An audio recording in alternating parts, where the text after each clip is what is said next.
This is my scene, and I'll do it my way. That's not how it works around here.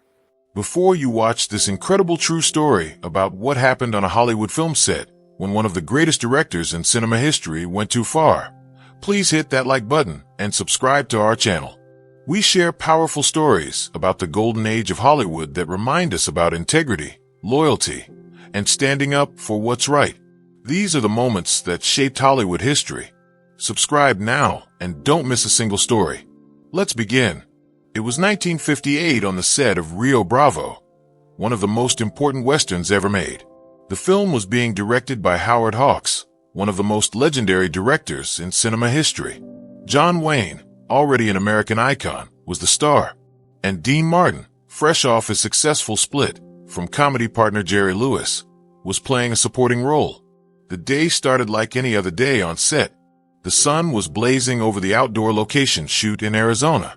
The crew was bustling. Cameras were being set up.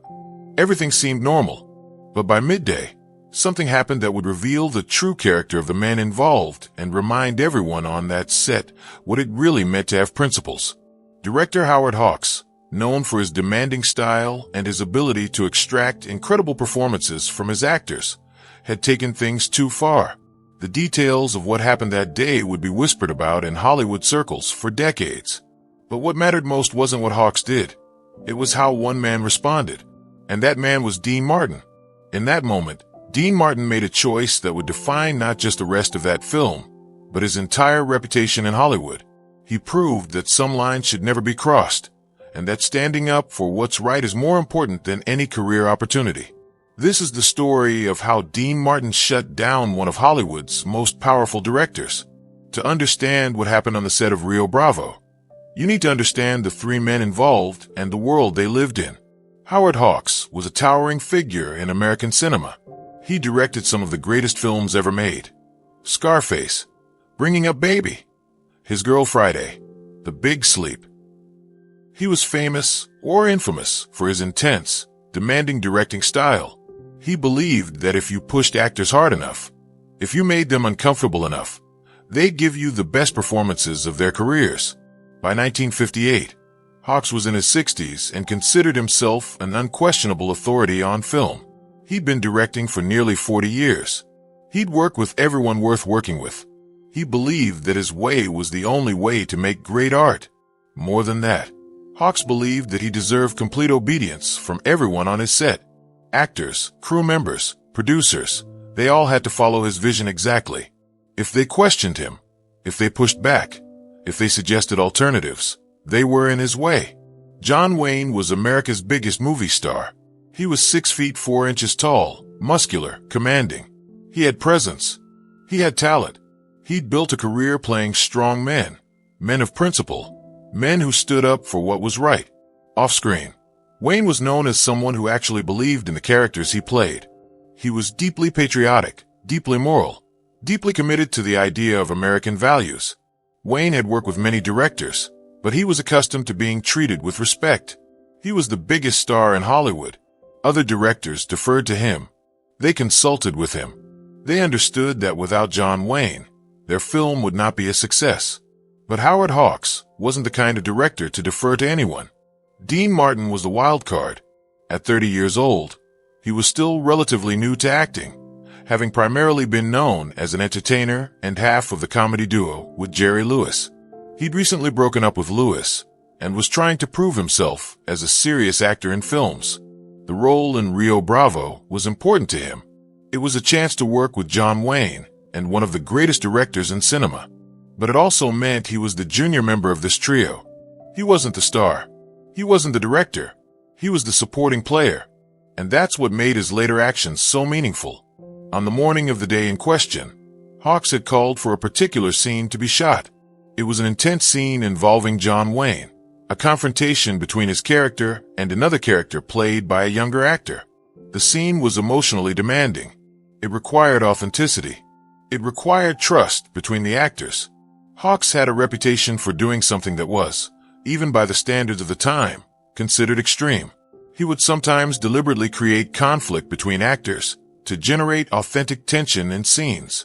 He'd tell one actor lies about another. He'd create situations designed to provoke real anger or real tears. Some directors argued that this was genius directing. Others argued that it was manipulation and abuse. Most directors of that era didn't question it. They just assumed that if Hawks did it, it must be part of his successful formula. But what Hawks did that day with John Wayne crossed a line that even other directors recognized as unacceptable. The scene being shot was supposed to be tense, but professional. John Wayne had prepared for it. He understood the emotional beats. He knew what was required. But Howard Hawks had other ideas. Before the cameras rolled, Hawks pulled the younger actor aside. Wayne couldn't hear what was being said, but he watched as Hawks spoke intensely to the other actor, gesturing toward Wayne, his face animated and angry. Then Hawks did something deeply disrespectful. He told the younger actor that John Wayne had made insulting comments about him. He said Wayne thought the younger actor wasn't talented enough for this role. He said Wayne had told him privately that this actor would drag down the quality of the film. None of it was true, but the younger actor, now angry and hurt, took his place for the scene. And when the cameras rolled, his performance was filled with genuine anger and resentment, directed at John Wayne. What Hawks had done was deliberately create a hostile situation based on lies. He'd manipulated an actor into genuinely disliking John Wayne so that their scene together would have authentic tension. For the first take, it worked. The scene had energy. There was real conflict between the actors. Hawks loved it. "Cut. That's perfect. Let's go again," he shouted. But John Wayne, who'd been professional throughout the first take, now approached Hawks with confusion on his face. "What's going on here?" Wayne asked. "That guy was genuinely angry at me. Did you say something to him?" Hawks waved him off dismissively. "Never mind. Just keep doing what you're doing. You're doing great." But Wayne wasn't the kind of man who accepted dismissive answers. He pressed harder. "No, I want to know what you told him, because I felt real hostility out there, and I didn't do anything to deserve it." Hawks, annoyed at being questioned, made a decision that crossed a line from tough directing into actual cruelty. "I told him you didn't think he was good enough for this role," Hawks said flatly. "And frankly, I agree with him. You're coasting on your reputation, Wayne. You're not really acting anymore. You're just being John Wayne in a cowboy hat." The crew froze. Nobody talked to John Wayne like that. Nobody questioned his talent in front of an entire film crew. Wayne's face flushed red, but instead of responding with anger, he responded with the kind of dignity that defined him. "Mr. Hawks," he said quietly, "I came to this film because I respect your work. I agreed to work with you because I wanted to learn from one of the best. But what you just did, lying to another actor to manipulate him, questioning my talent in front of my crew, that's not directing. That's bullying." Hawks, unaccustomed to being challenged, doubled down. "If you don't like how I work, you know where the exit is. There are plenty of actors who would kill for this role." "I understand," Wayne said, "but I'm not leaving. I gave you my word that I'd finish this film, and I keep my word." Then he walked back to his position for the next take. It was a powerful moment, John Wayne showing restraint, showing that he wouldn't be provoked into a scene that would create chaos on set, but also making clear that he didn't accept Hawks' behavior. But the situation wasn't over. As the crew prepared for the second take, something extraordinary happened. Dean Martin, who'd been standing to the side watching the entire exchange, walked directly to Howard Hawks. Everyone on set went quiet. This was unprecedented. Dean Martin, the junior member of the cast, was about to confront one of the most powerful directors in Hollywood. "Mr. Hawks," Dean said, his voice level and calm, "I need to say something." Hawks looked at him with disdain. "Not now, Martin. We're about to shoot." "Yes, now," Dean said, and there was something in his voice that made Hawks stop and listen. "What you just did to that young actor was wrong. Lying to him to manipulate his performance was wrong. And how you just spoke to John Wayne was wrong." The entire crew was watching. This was career suicide.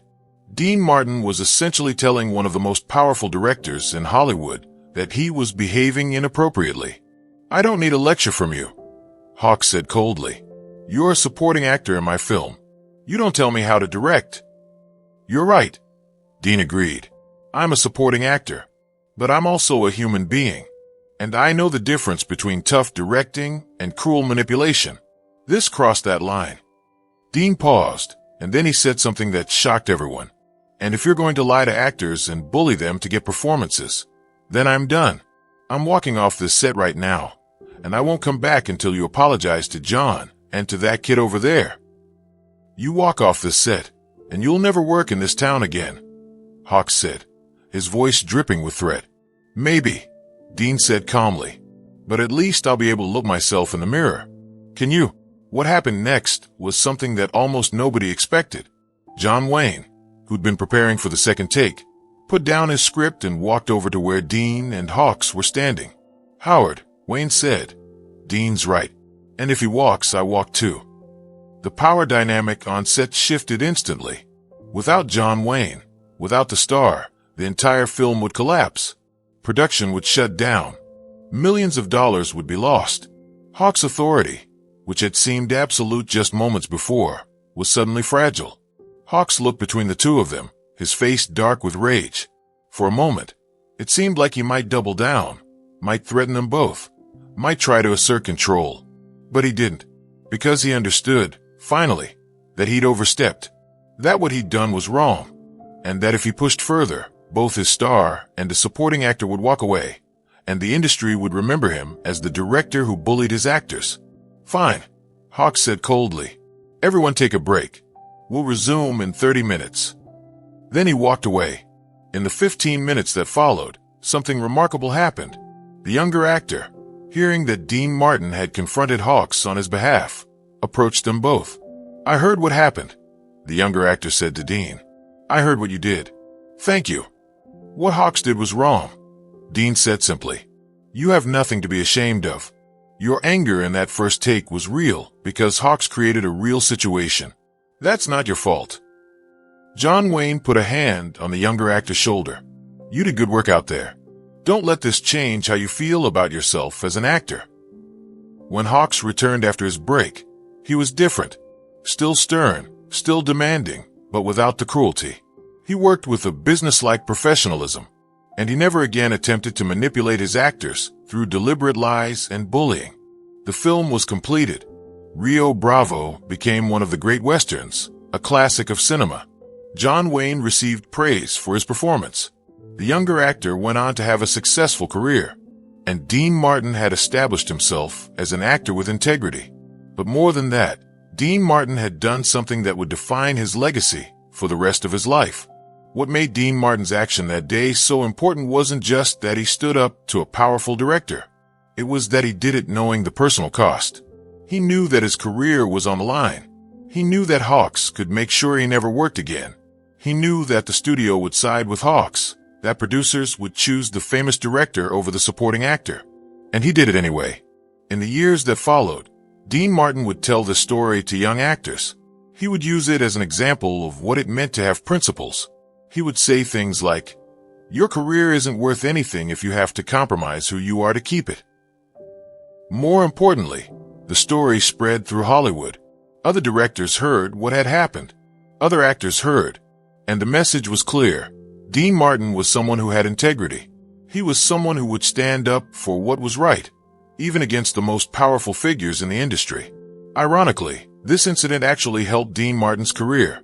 Studios and directors knew that if they worked with him, they'd get a professional actor who was also a man of principle. That was valuable. That was trustworthy. Howard Hawks never openly acknowledged his behavior that day. But those who worked with him afterward noticed a difference in how he treated his actors. The extreme manipulation tactics diminished. He was still a demanding director. That never changed, but the cruelty seemed to be tempered by the memory of being challenged by a supporting actor. Years later, when Dean Martin was being celebrated as a legend, one of the things people often mentioned was this incident. Not his performances in films, not his singing, not his comedy, but the day he stood up to Howard Hawks and risked everything to defend what was right. John Wayne, when asked about it in an interview late in his life, said simply, Dean Martin showed more courage that day than I ever showed on screen. He put his career on the line for principle. Not many people do that. The story teaches us something critical about standing up for what's right. It matters. It matters even when, especially when it cost you something. It matters even when you're the junior person in the room. It matters even when the person you're standing up to is more powerful than you. Dean Martin could have stayed quiet. He could have let Howard Hawks bully John Wayne and that young actor. He could have told himself that it wasn't his business, that he was just the supporting actor, that he should keep his head down and his paycheck safe. Instead, he chose principle over safety, and in doing so, he became a symbol of integrity in an industry not always known for it. The Hollywood that produced Rio Bravo was different from our modern world in many ways, but the lesson remains the same. Power without accountability is dangerous, and the only thing that checks that power is people willing to stand up and say no, even when saying no is expensive. Dean Martin was one of those people. That's why, even decades after his death, people still talk about what happened on that film set. Not because of the great movie that was made, though it was great, but because of the moment when a supporting actor reminded one of Hollywood's greatest directors that there are lines that shouldn't be crossed. And when you cross them, there will be someone willing to call you out. Final call to action.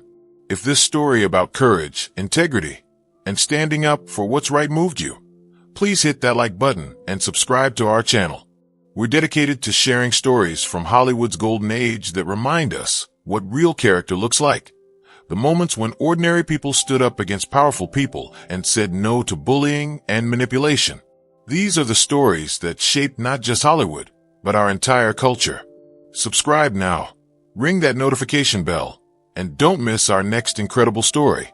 Thank you for watching, and remember, it's never too late to stand up for what's right, no matter who you're standing up to. Be brave. Be the Dean Martin.